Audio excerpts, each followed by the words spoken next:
Hello everybody, today we're going to be doing something a little bit different. We're going to do basically a lore video for Minecraft. So right now I'm in this super flat world, so that's some pigs and some chickens. But that's not the main focus of today. The main focus of today is figuring out the magic system in Minecraft. And I think I have a pretty good magic system, or at least idea of what's going on here. So starting off with Lapis Lazuli. Why is this important to the magic system? Well, there's a lot of reasons why this is actually very important to the magic system. The first reason is because it is its own unique class. It is basically what I consider a holding class of magic. Like, it holds together different types of magic, so that it can actually be used by entities in the Minecraft world. For example, it can be used by Steve to enchant items with the with the enchantment table right here.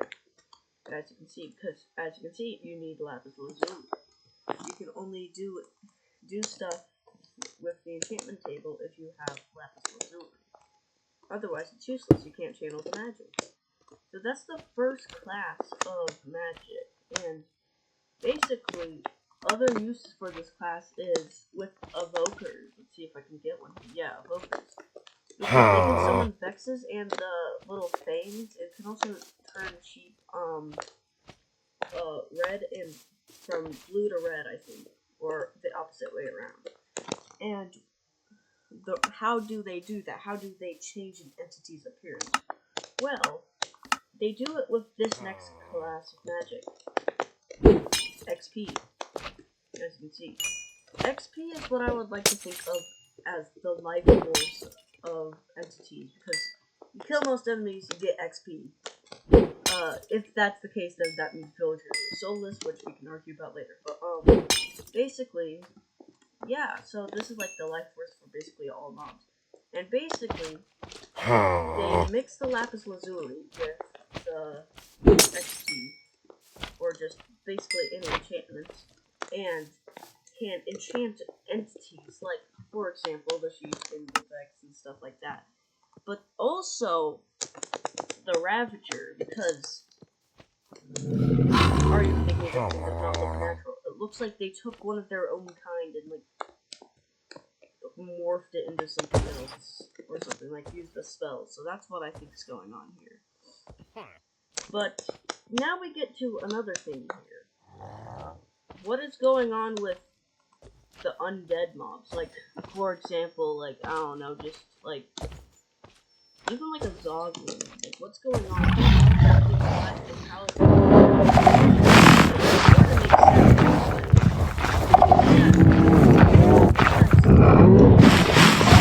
right there.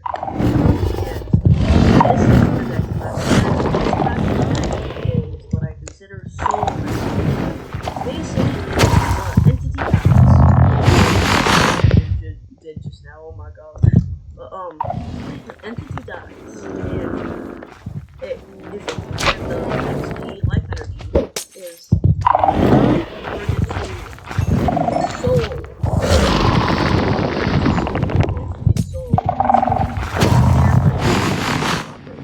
So it turns into its own thing.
certain entity's potential, I would like to say.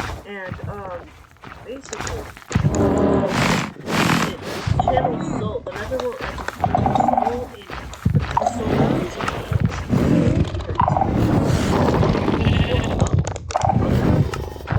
Like, for example, the potion of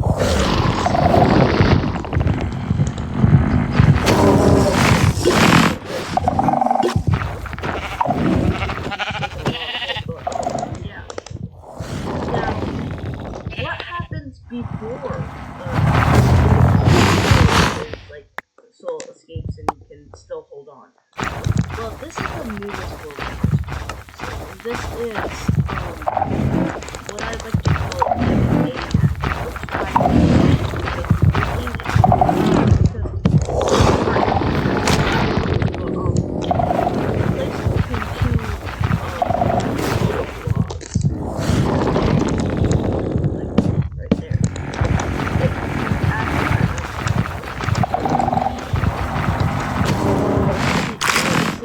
it starts to activate, and if I just there it is. Now, how is the well, look how asymmetrical it's decaying. It's like actively decaying. This is fallen logs, branches, roots, whatever, mangled into one. That, like, all these have been decayed, but they're mangled into one being part. And the resin that yeah, for example, yeah, there's stuff right there, and that is basically remnants of soul, I would say. Like, soul, in order to put the soul in which there's soul sand, yes, but there's also just soul soil, which doesn't have any soul in it. Which is presumably what I think is soul sand that's basically like cooked enough, if that makes sense. And yeah, so basically the creeping here is decay. So like mob dies, for example. Like, let's say villager dies. Villager dies. Alright. Doesn't turn into zombies, decay, and then it turns into zombies. So this turns into decay energy. And basically, why do I like this? Because it's an infection of decay. It's decaying the world around it, that's why it's so pale. Because we can turn a bit pale. Yeah. Then we have another source of magic here. This magic is basically the most powerful magic. Why am I crying obsidian, you ask? Purple. Why is that purple, huh? In fact, why are a lot of things purple? Chorus flower, chorus plant, chorus fruit, popped chorus fruit, enderman, endermite, shulker, ender dragon, a lot of stuff from the end, and just adjacent dimensions. Why is it that so much stuff is purple here? One reason. This is the last form of magic, and I'd arguably say the most powerful magic. Basically, Ender is a substance that basically it's not soul, it's not light, it is the absence of something. Just void, basically. By the end island is scattered about.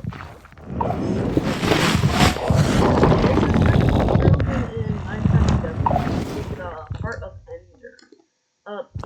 Basically, the Heart of Ender goes into it's the broken Heart of Ender that goes into the little package of the DLC, and it pops out as the vengeful Heart of Ender. It's stronger, and the way it's stronger is by the Ender Magic. Ender Magic can enhance, take away, like the Dragon Breath does. It's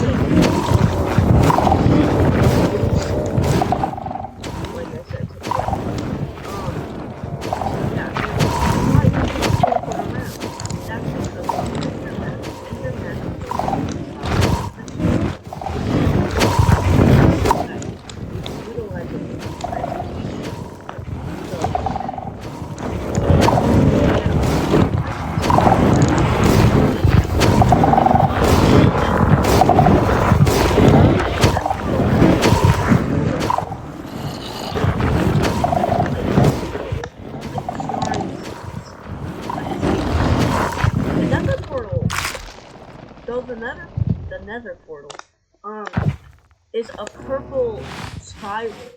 Same with the respawning, but in fact I can show you guys what the respawning is. Let me get the respawning here real quick. There it is. Alright. So, the respawning. It's purple and pink. Now, purple is ender, so this makes sense. In fact, it even has like the endermite and enderman particles. I can go through. So, it makes sense why it's purple, because it's transmutation. It is movement of dimension. I think it's obsidian that has been transported through dimensions or infected. And so far, that's all we have for Ender, but I feel like it's going to be like a lot more in the future, and yeah. Anyway, that is me all the I think this year. And yeah, I will see you guys in the next video, and